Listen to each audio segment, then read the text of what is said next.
Oh boy, ladies and gentlemen, welcome back to Blue Ridge Silverhound. I'm your host, Shawnee Boy. Hope everyone's doing well today.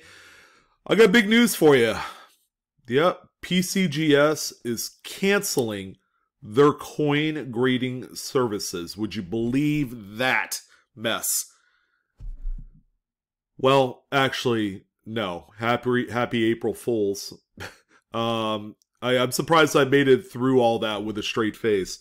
I am usually not good at kind of like, ad-libbing or playing the part of trying to keep something from you guys. But no, PCGS is not canceling anything. However, there is an interesting development that has come out of another fellow company under Collectors Universe. As you guys know, PCGS is a division of Collectors Universe, and well, they also have one other collectibles grading company that also operates under Collectors Universe, and that's PSA. Okay, also standing for Professional Sports Authentication. All right, so they do things like this right here. This beautiful LeBron James basketball card that's been graded in this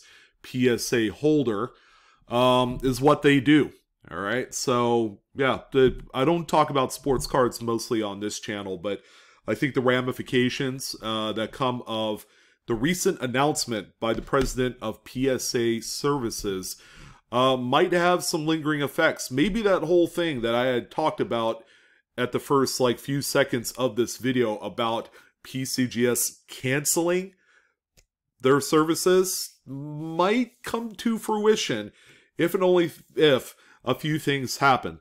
All right, so some of you probably are already aware. There's a lot of people that do a lot of crossover in the collectibles world between coins and currency. By the way, PCGS does currency legit.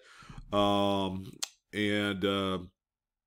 also, not PCGS, but Collectors Universe has an arm called PSA that does sports memorabilia grading. All right, so Steve Sloan, the president of PSA, made an announcement that they are canceling all of their tiers of submissions up to the $300 level. So this entails all of the economy, all of the regular submissions, which is kind of like the usual 45-day, and the express, which is usually like a 2-week turnaround. Usually, as you know, and as you could tell, I used a very specific key word, usually, because everything is but usual right now.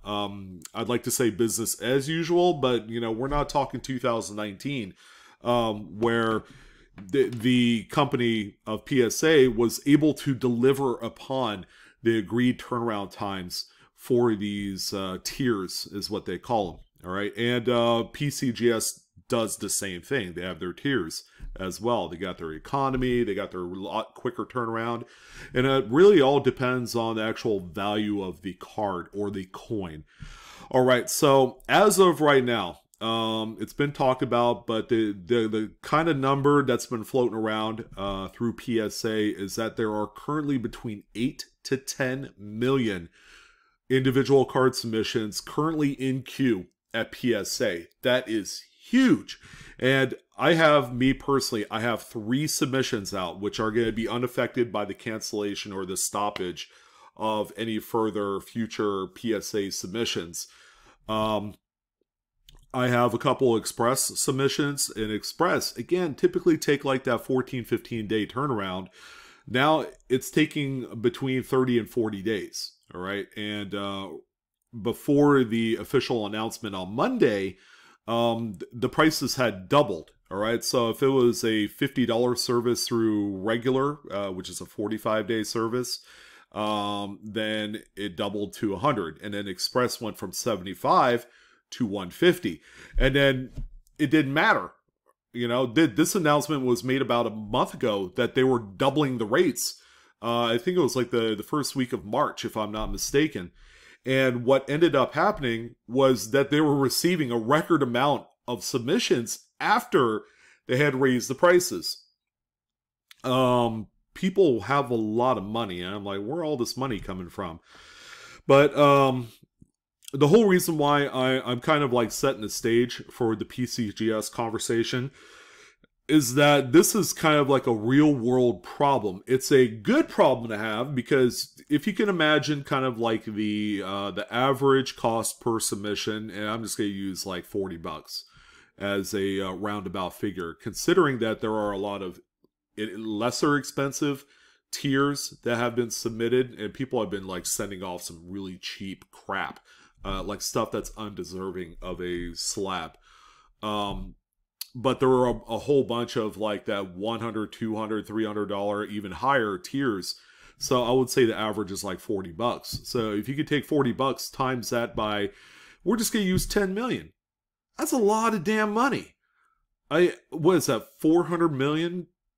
$400 million? Or is that more than that? Is it $4 billion? I don't know. It's a staggering amount of money. All right. So they're not going to say no. But obviously, the customer service aspect of it plays a huge kind of like play a hand in all of this. It's like, we don't want to sacrifice, you know, quality. And, you know, part of that sacrificing is people are paying for a 15-day service, which is very expensive. You know, at the time, $75 a card was expensive. But after March 1st, when they bumped it up to $150, man, it really went out of line. So it's like PCGS, you know, high-end hierarchy guys, you know, the people in the Ivory Castle, Ivory Tower, or wherever. Yeah, the top penthouse floor. Okay, and they're all looking down over everybody that's submitting these cards. They're like, well, this is a huge issue, because we're charging $150 for an express submission, and it's taking 2 months to deliver. Okay, we're not fulfilling our promise. All right, but we can't undercharge, because we threw this out there and people still agreed to pay that kind of money. All right, so that's where we're kind of at. All right, I have an economy submission I had sent out to PSA way back in August, and it's just now getting into grading. Here we are, April 1st. That's 8 months. So, you know, for the lower tier services, it's going to take 12 months to get your card back. All right, so what kind of ramifications does this have on the PCGS side? Well, I could certainly say, based off of experience and what people have experienced themselves when they've submitted their coins, because there is a lot more people also submitting coins and currency to the graders, whether it's PCGS, whether it's NGC, Annex. I mean, we have a pretty nice suite of various services to use at our disposal. Is that we might also see a similar situation. All right, PCGS is running slightly behind on their tiers, but it's not something substantial where they're going to say, hey, you know what, we're going to, you know, cancel out any future submissions for the foreseeable future.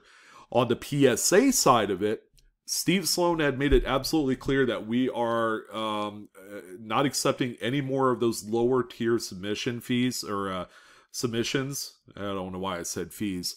And they will look to reinstating all those services in July.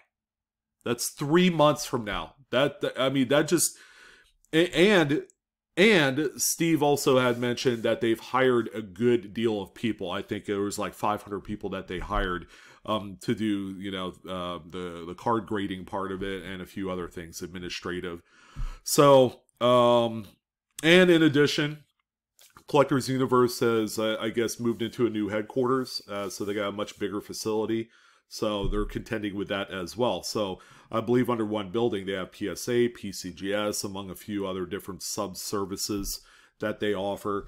But will we see just an influx of submissions to PCGS to where they're going to take an honest look at this and say the same thing that Steve Sloan had, you know, observed through just the ungodly amounts of submissions that have been coming in? All right, PCGS is also backlogged a little bit too, but there has been no official announcement. From what I've seen on their on PCGS's news site is that there's nothing to indicate that they're over that they're understaffed or that they have an overabundance of submissions. As a matter of fact, the only thing that's noteworthy on their news is Collectors Universe further expands headquarter facilities to support growing demand of PSA and PCGS businesses, which is good news. I mean, it's a growing business. I'm sorry for a lot of you that seem to think that, hey, you know what, let's whip out the party hats, PCGS is going under. No, they're making just a ridiculous amount of money. Not only on the coin side, but the sports grading side is just, it's a huge moneymaker for sure. If you can imagine just how many hundreds of millions of dollars Collectors Universe is reeling in because of this niche service. And you could say the same for NGC. They're probably seeing record amounts of submissions. Plus, they also have the PMG arm of currency grading as well. So, I would say for now, PCGS coin grader, homers out there, you guys are safe for now. I would say that the more and more coins, obviously, if we're going to see the same kind of like trend happening on the PCGS side as they were on PSA, the only difference is that people are grabbing just like cheap cards from Target and Walmart, and they're sending those off to PSA. Whereas coins, you're more methodical because everything, since it's grade driven, you want to obviously send the best of what you have, right? Now, the best in some cases might be a VF35 large cent, and that's fine. That's totally acceptable. But, because of the just all of the secondary news regarding strike designation, people are like, I see it all over Facebook. People are so quick to send out a mid-90s Jefferson nickel in the hopes that it's going to get full steps. And it's just, you really need to take a step back and really objectively look at what you're trying to send out and to really figure out if this is really the right call. Because there's going to be a ton of coins, ladies and gentlemen, of the modern era that are not going to, cut the mustard. Like, on my Monday market report, I had mentioned that a 2012 Acadia quarter had come back graded mid-state 68. It's the only one in the PCGS pops at that grade. But how many did they produce? The U.S. Mint of that Philadelphia 2012 Acadia. What, several hundred million of the things, and only one came back 68? I mean, it really is kind of like trying to win the lottery. It's you're doing the impossible and trying to make it possible, but the thinking isn't clear enough to help necessitate the submission. There's really no good reason why to send out and I've said it before, time in and time out. Okay, and then people are so quick and they're like, "Ooh, I'm going to send out that 1975." Roosevelt dime, and it's a comeback full bands, and I'm gonna make like $3,000 off of it. Because BlueRidgeSilverhound says so. I'm like, that's not what I said. I said this coin in this particular grade is worth this. Use caution. I always say that. Use caution. You guys look at my videos. There were some of you look at like the first 30 seconds. They're like, bam! Pater, guys! And I'm like, guys, don't be dumb. Don't go down that rabbit hole and thinking that every single one of your coins is going to be able to pay the mortgage. Because guess what? That's not happening. And you're skipping a lot of steps to try and get there. And that's not what coins is about. It's not about trying to go out there and make the fast, easy buck. It's not trying to, we're not PSA or PCGS.